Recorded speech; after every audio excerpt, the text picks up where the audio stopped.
Welcome to part 2 of the synthesis code simulation tutorial. In this tutorial, we're going to be covering the specifics on how you get your code to be working inside of the synthesis simulator in the web. So just to start off, a quick thing that was forgotten in the last video in part 1. If you haven't already watched and followed all the steps in that tutorial, please go and do so. But this step is pretty crucial, as you need to add the WebSocket support to your code. You can do this by navigating to your build.gradle file and adding these two lines right here.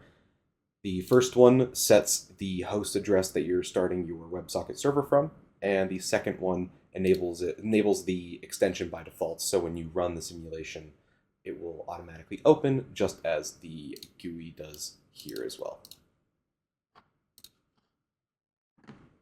Navigating to our robot.java, I've written out a very basic program. Not everything in this program we're going to be using. This is a sample that we've been working on internally just to do minor testing, here and there, and I've just repurposed it for this tutorial. So first off, we have two Spark Maxes. We have Spark Max left, Spark Max right. We'll ignore the other Spark Max for right now, and then we also have our relative encoder object on there as well. And you'll see above here that all of my imports, or at least most of them, are Autodesk Synthesis imports from the Synthesim Java library. In robot.init, we simply grab the encoder and set a conversion factor. My conversion factor is to make it so every unit reads out 1 inch traveled for the given robot I'll be testing with. And I designed this autonomous routine pretty basic. I added a little enum for designating which stage of the auto routine we are in, as well as a variable to store that enum. We have a init section that sets the stage to 1 and resets our encoder. We have an autonomous periodic that'll first drive the robot forward at half speed, about 3 feet or a yard. Then it will begin to spin in a circle. I've just adjusted the speeds here to make it spin a little bit faster. All right, and with the Synthesim Java dependency all set up in your project already from the last tutorial, you should be able to just build the project and run it. So I'll do the following with a build.gradle or a gradle.bat build command. Then I'll run the gradle.bat simulate Java command. Once that is started up, you should see a message here that says that indicates that the WebSocket server is initializing and has been set up and is listening on port 3300 and is listening to the URI wpilibws. Furthermore, you should have the SimGUI enabled so you can make modifications while you're using your code simulation. Generally speaking, when you're not using autonomous, if you want to use a joystick or anything like that, you need to configure it down here in the system's joysticks, as well as in the joysticks panel. On the right, you'll see other devices. These will show most of your CAN devices.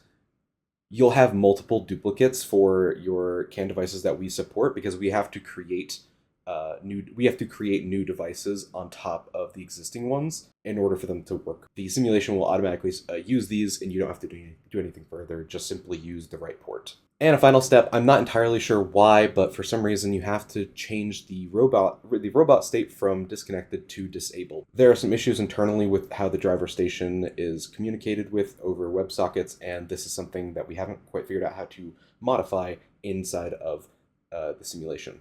We can change from autonomous, teleoperated, and disabled, but we cannot change to or from disconnected. With that disabled, you'll see that the FMS has no longer has editable fields, or no longer has modifiable fields, and they're all locked in. These are still going to be updated, however, to a tool inside of Synthesis that I will show shortly. Now that your robot code is all set up for simulation, go ahead and spawn in a robot. For this demonstration, I'll be using Team Machine's 2018 robot, as it's just one of our more supported robots that seems to behave a lot more reliably than the others. Next, we need to switch the robot over to simulation. I'm going to right-click on it to open up the configuration panel. I'm going to change its brain over from the synthesis brain to the wpilib brain. Then I'm going to navigate to the simulation menu. Here I have a couple of options that I can modify, as well as you can see the current connected status to your robot code in the top right corner. If there is ever a red X there, it means it is not currently communicating with your robot code, and you'll need to switch your brain from synthesis to WPI again to reset that. If you have the auto reconnect checkbox enabled, it will do this automatically until it can find a connection, or until a number of times where it just determines that it will no longer try to look for the code. Now in here we have two options, wiring panel and auto testing. Wiring panel will allow us to configure the robot accordingly, so all of the signals on the code side are interacting correctly with the signals inside of the simulator. Auto testing is a tool that allows users to iterate on their autonomous routines and repeatedly test them. So starting with wiring panel, you'll see that we have 3 nodes for our robot, as well as a number of handles on each node. In our center node, you'll see that we have what is exposed by our robot code. These are automatically determined based on whatever signals your robot code is sending the simulator. That being said, depending on the type of signal, it might not recognize that it is enabled or usable at that time. You can click on the nodes to edit them to see if there's any hidden handles that we've determined that aren't active, but maybe you might want to use if you want to enable the configuration of them. In here, you can see that the accelerometers didn't quite come through as initialized, mostly because I didn't create them yet. I believe the ADXL 362 is created, but there is no signal available for that device that's sending an initialized signal to us on the simulator. The built-in, however, we didn't create an object for the built-in accelerometer, so there was nothing for us to detect there. Now, just starting off, the colors kind of just coordinate to the type of data that those handles represent. You can click and drag the handles in order to connect them to things. Handles that do not have the same color will not connect to each other. If a given handle type is comprised of more than one value, you can hold down Alt while releasing your left click to expand the handle into a deconstructor. As you can see, our accelerometer is comprised of 3 values, and you'll notice that they are blue now, which means that they are a single value and can actually correlate to the values on our simulation input. Same for green. Green is comprised of a position and velocity values, so you can actually deconstruct those as well.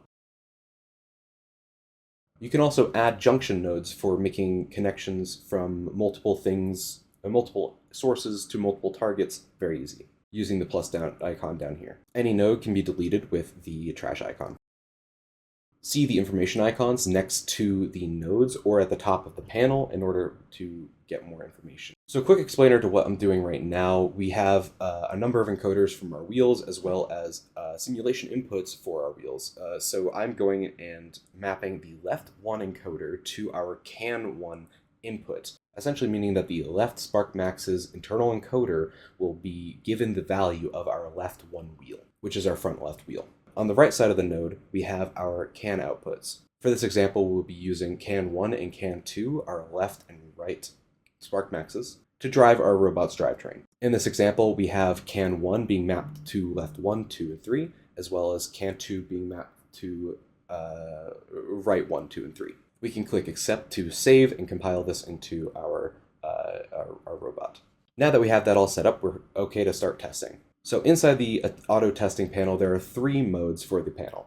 First is our setup. In the setup panel, we have our countdown to determine when to stop the testing, an alliance station that will tell the robot which alliance station it's placed at, and our game data field that will supply the robot code with game data. We also have our transform gizmo component down here.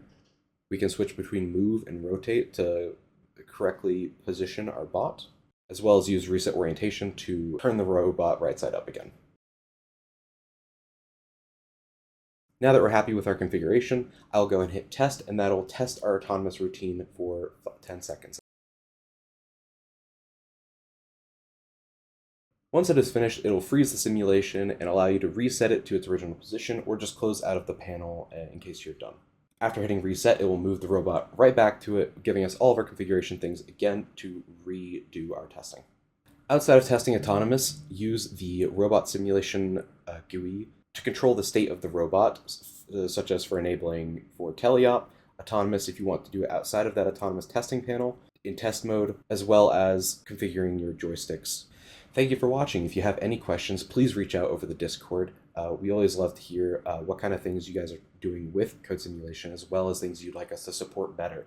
Right now, our code simulation support for CAN devices is pretty limited, and we don't have much support for other third-party devices such as NavX's or Limelights. If you're interested in improving on code simulation for synthesis, please reach out to us and look at our GitHub. You can always submit a pull request making minor changes or large changes to our code simulation. As well as starting early January of 2025, we will be opening applications up for our summer immersion program. If you're at all interested in contributing to synthesis, I would strongly recommend applying so you could join the team.